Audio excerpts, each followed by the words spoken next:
They threw me out of the family celebration like I meant nothing. What they didn't know was that I had already made one call that would change everything.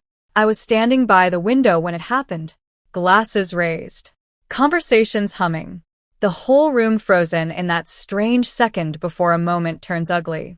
Then my daughter-in-law said it loud enough for everyone to hear. She's not family. She's a burden. And just like that, the air changed. I looked at my son, waiting for him to say something, anything. He didn't defend me. He didn't even look at me.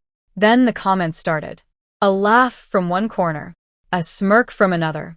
And suddenly, the room felt less like a celebration and more like a performance they'd all been rehearsing for years. My own daughter pushed me toward the door, quick and cold, like she was removing a problem. I didn't argue. I didn't cry. I didn't make a scene. I smiled and sent one text. For years, I believed love was enough. That if you gave everything you had to the people you loved, it would mean something in the end. When my husband died, I raised my children alone. I worked non-stop, skipped every luxury, made impossible choices just to keep us afloat. I sold things I never thought I'd part with. I gave up rest, comfort, and security so they could have a future. And when my son got married, I welcomed his wife with open arms. I helped pay for the wedding. I gave them money for their home. I backed their business when no one else believed in them. Every time they said thank you, I wanted to believe they meant it. But little by little things changed. The calls got shorter. The visits became rare. Plans were made around me, not with me. Then came the financial surprises. Withdrawals I didn't authorize. Transfers I never approved. When I asked, my son smiled and said it was probably a mistake. And because I was his mother, I wanted to believe him. Then one day, I saw a message I was never supposed to see. She won't notice. She never does. That was the moment everything became clear. I stopped explaining, stopped hoping, stopped giving people the benefit of the doubt when they had already shown me exactly who they were. And quietly, I got to work.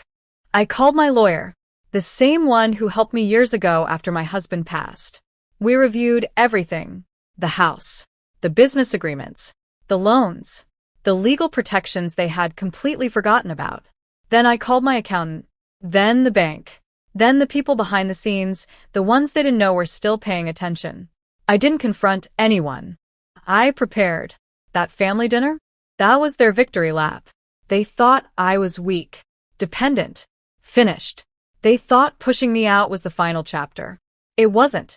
It was the beginning. 1 week later, just after 5 a.m., the panic started. Their business accounts were frozen.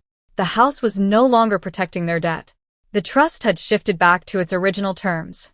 My terms. By 7 a.m., the calls were nonstop. By 10, the messages started coming in. Please don't do this, Mom. I read every word. I answered none of them. 3 days later, they showed up at my door. Together. Nervous. Pale. Desperate. I let them stand there for a moment before inviting them in. My son looked at me and said, "You ruined us." I looked him in the eye and said, "No, I just stopped rescuing you." Then I placed the paperwork on the table. Repayment schedules, signed agreements, clauses they never bothered to read, promises they assumed would never be enforced. My daughter-in-law picked up the documents with shaking hands and said, "Family doesn't do this." And I told her, neither does family treat someone like a burden. They tried everything after that. Anger, Blame. Guilt. silence.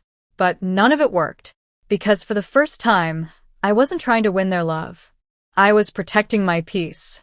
And I was reclaiming what should have never been taken for granted. Now the house is back in my name. The business is moving forward without them. And the people who once had so much to say have gone very quiet. And honestly, that silence is a gift. I don't miss the people they became. I miss the people I believed they were. Here's what I've learned. Real justice doesn't need to be loud. It doesn't beg for attention. It moves carefully, patiently, and with perfect timing. And when it finally arrives, it speaks for itself. If this story hit you, share it, leave your thoughts below, and follow for more powerful stories about betrayal, strength, and taking your power back.